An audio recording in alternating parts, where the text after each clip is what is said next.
deemed the celebrity whisperer by Playboy. This is the best interview of the day. Thanks for having me. You hit the nail on the head. 100%. Period, yeah. Touch them. They're cracking me up. Wear them, baby. She's good. Taylor Ferber.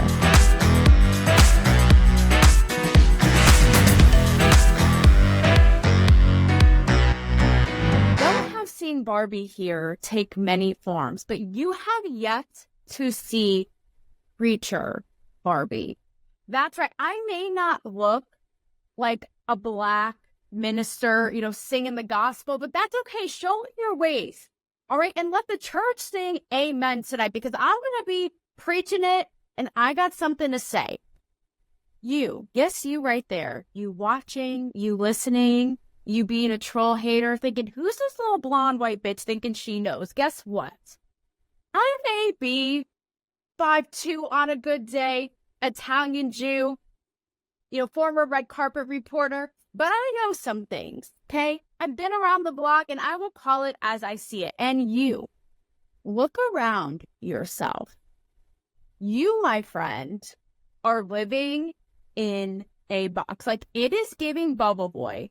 Okay, it is giving Ratatouille, may as well be a mousetrap, because that is what you are living in. Every single one of us living in these sad, small, little boxes that society has arbitrarily cut out for you. And guess what? Like little lemming sheep, y'all are falling for it.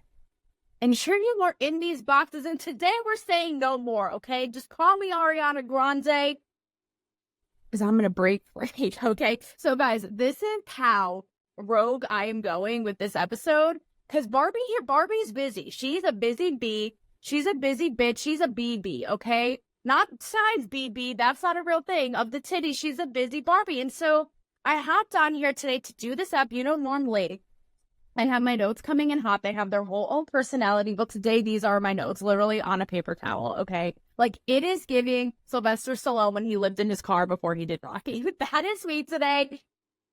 We're going to preach to the choir. So, I'm going to talk about the last episode I did this week with my girl, Deuxmoi, who has built this media pop culture empire around celebrity gossip, so to speak, but blind items. It has millions of viewers. And we had such a great conversation. If you haven't listened to it again, like I'd be preaching, go get your life right and tight. We had a really good conversation, right, about watching all of these, like kind of being in the thick in the middle of it and seeing all of these crazy dramas, battles, namely in her world, right, with pop culture play out.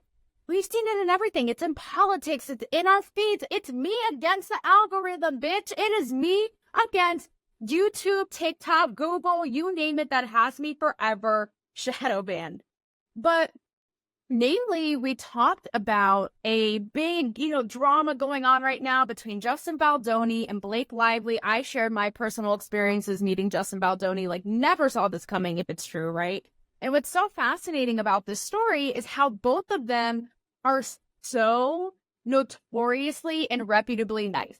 So for them to have this whole thing of like, he said, she said, like, whose side are you on? What's really going on is insane. And it's so telling of our culture. And you even have Dew here. And she's like, I don't know what to do. No, pun intended.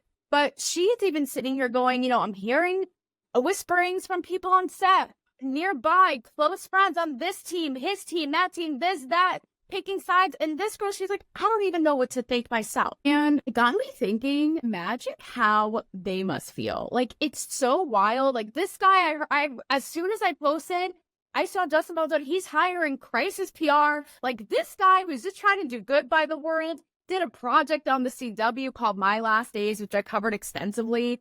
All about living and highlighting young people who are facing death with terminal illness. And like, this guy now is being thrown under the bus.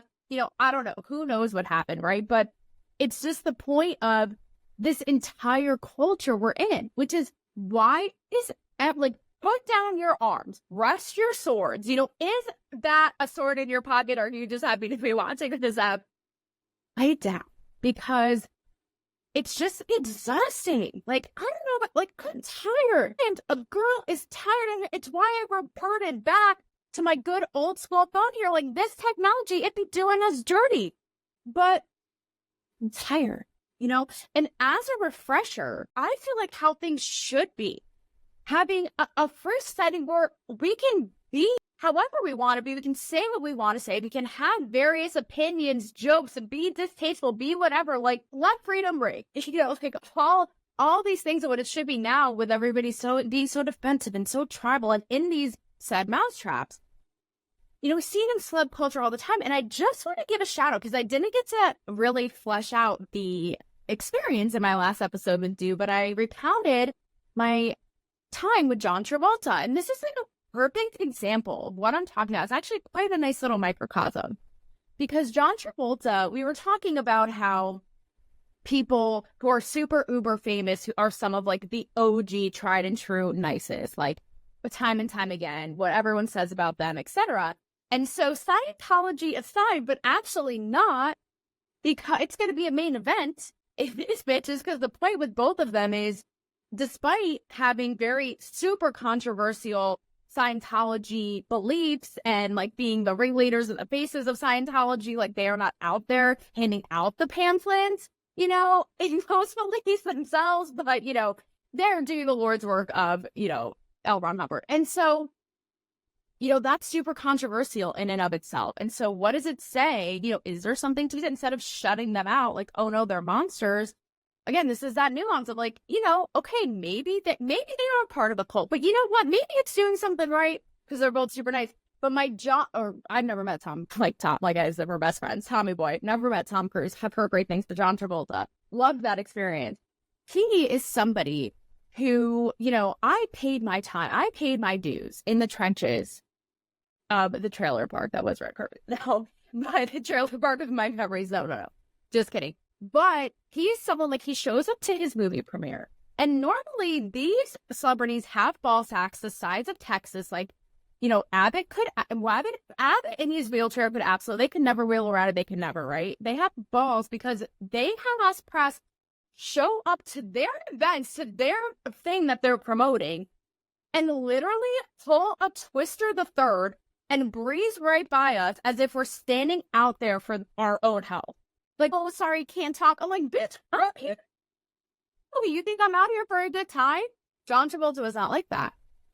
And I was at the very end, like as per usual, in the janitor closet, like tumbleweed on the red carpet. And John Travolta comes up. I have the photos I have the receipts. Stops with every single reporter and gives them like a 10-minute oral dissertation of his time. And has this whole, first of all, I said that in and of itself, I was like, thank you for respecting us to actually do this, because you would be surprised. And you know what he said to me? He looked at me in the eye and he said, you're here for me. Like, not the other way around. Like, you're here to support my project. Like, talk about preach, yeah. Secondly, I recounted when I played Cha-Cha, how could I forget, in my high school production of Grease, with the biggest, blackest wig, with the chunkiest, metaliest braces, okay? But I danced my little ass off like 2008 has never seen. And I told him, I was like, you know, by the way, I was Cha-Cha on my high school production of Grease, and I could dance you under the table. And he's like jesting with me. He's like, oh, no, shit. Nicest, coolest guy. So I'm saying people are people. People are human. You may not be one anymore because you may be a robot in the algorithms traps that they have set out for us, like I'm talking about in the Matrix. But I wanted to point that out because I feel like I let that moment breeze by in the episode with Du, and that's a perfect example of everything I'm talking about. You know, on the flip side of that, because we are in these, we've set ourselves up, whether it be the non-blinking Zuckerberg, whether it be whoever it is, like the tech lords that be, have set us up to be in this trap, in these traps. Nobody wants to do or say anything, namely people in the public eye. So a great example of that is actually tonight, I'm going to transform into Cowboy Barbie because Barbie is very versatile, very multifaceted. And I'm actually going backstage to hang out with Post Malone in his very big spectacle Opry debut. And like Blakey Wilson's going to be there, Brad Paisley, I think Tim McGraw, you know, it's a whole thing, right? And I was talking about it with my team beforehand, you know, thinking, do I try to do an interview with Post on this? I don't know. Like, I just more want to meet him, you know, all this. And also, I've been there before. Listen, that's how, obviously, I would go balls to the wall. You guys know, in my red carpet days, and just like put the camera on people's faces, like whether it was Ludacris in his trailer, whether it was, whoever it was, the, Priyanka Chopra and Nick Jonas swinging from chandeliers at the Vanity Fair party. Like, whatever it was, I would go and do it. And this is the kind of thing, because of this climate, where it's like, it's not worth it, right? Even though I heard Post is the nicest guy ever. I actually have met him when I meet him. They all blend together. Like the abyss, that is my mind. No, I have met him before, actually, backstage at another event here, the Bluebird, which, the show Nashville put on the map, and it's a whole thing, and now it's highly coveted, whatever. Doesn't matter. Point is, he was super nice, had his, vodka, orange juice, and was going on with his life. But the reason, I'm sure he's like super smart guy, but I'm sure the reason he wouldn't want a camera on his face or wouldn't want to premeditate things, which I heard, when we were strategizing about this, is because nobody wants to be put in the trap. Like, not Parent Trap with the peanut butter covered Oreos and giving a good handshake, secret handshake. That's the time of our lives. Nobody wants to be put in a trap. And honestly, I can't blame him for that. How could we forget, guys? My paper towel and I want to remind you. How could we forget when I first moved to Nashville in my Blake Shelton story? Okay? When I was at Blake Shelton's bar on Broadway called Ole Red.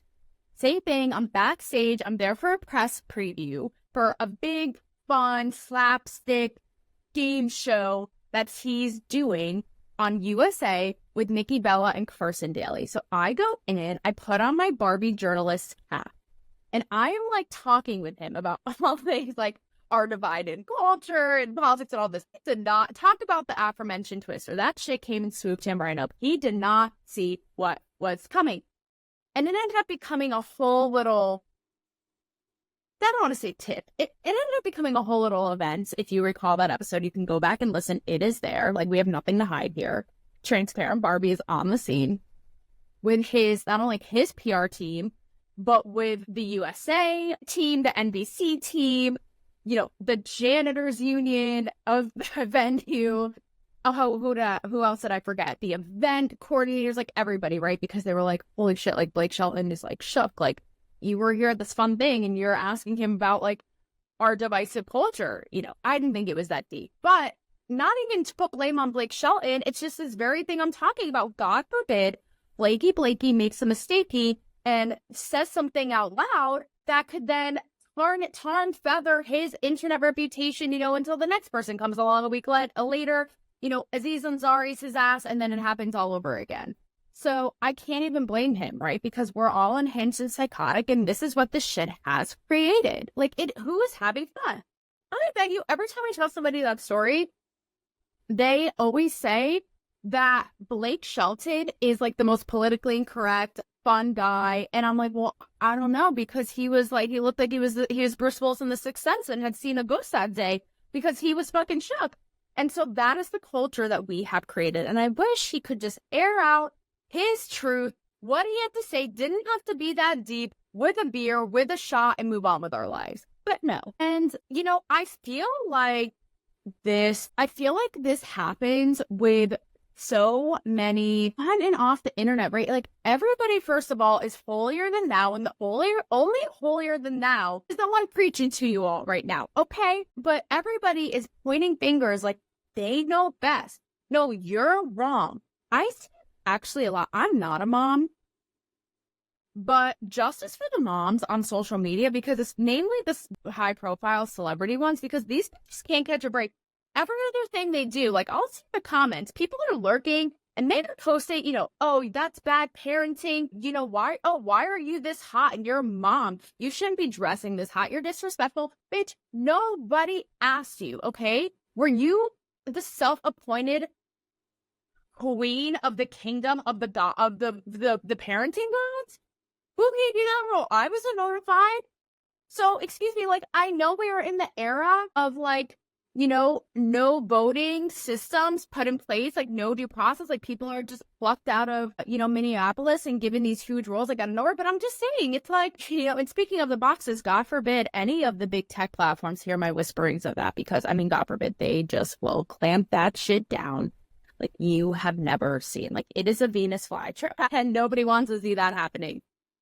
But, we see it all the time. And, my paper towel also wants to tell you that something I had written down, even how we become so holier than thou and all-knowing when it comes to the trans debate. You guys know I take such a common sense, middle of the road approach. Like, I want trans people to live out your truth. You've been doing back handsprings in the streets. Like, have rights, be respected, be acknowledged, be heard, like, live in safety, all the things.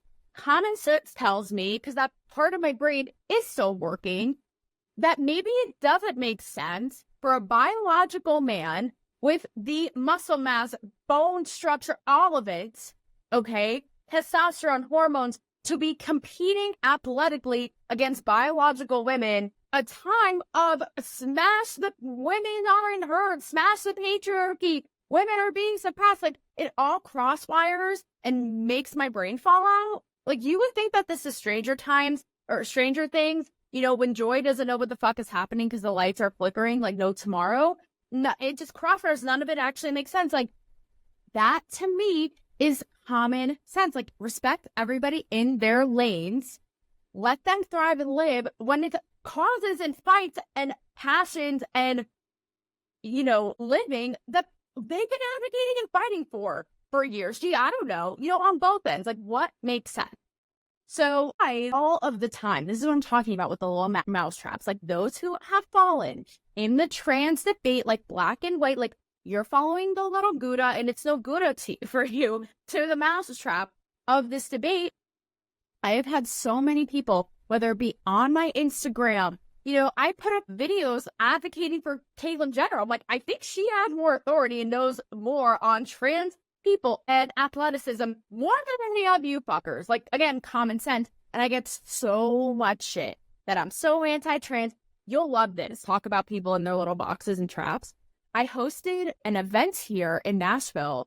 Really great talk. Actually, this is more of what we need in the connectivity of it all, but a sensory dating experience where singles in the city are blindfolded and don't have the pressure of physical appearance. It's actually really nice. It kind of reminds me of, like, in 5th grade, like when you don't know when you could hug somebody by the lockers or not, and you're feeling it out, kind of like that. And so they navigate different experiences without being able to see each other. And they all say it's super liberating because we're in a world of hiding behind screens or first, physical appearance and impressions, and not having that is just like really fun and liberating, almost like, being a kid. And so all that goes to say what we need more of, hence this app. But there were people allegedly, namely women. Okay, let's just pause on that. I know I'm like on this whole little preaching thing. I love women and I love being women. I don't love all women. Why are women the ones who have to pull this shit? Like, of course it's women, right? Of course. Like, why? But a couple women pulled out because they saw I was hosting in the marketing promos, and they're like, oh, we're not going to this event. They were participants, I think. Like, Taylor's anti-trans. Like, babe, transport the brain cells that left your body. And one thing I said that's anti-trans, I'm pro common sense. Exactly. So that's just where it is getting in our big fat way. And, I talked before about people who are just plucked out of thin air and appointed, some of the biggest, most significant, influential roles, in the world. But, what do I know? I'm just a little blonde here with a phone and a microphone. But even now, like, it's just ridiculous. Like, and, the mainstream media, you guys have been a joke for a really long time.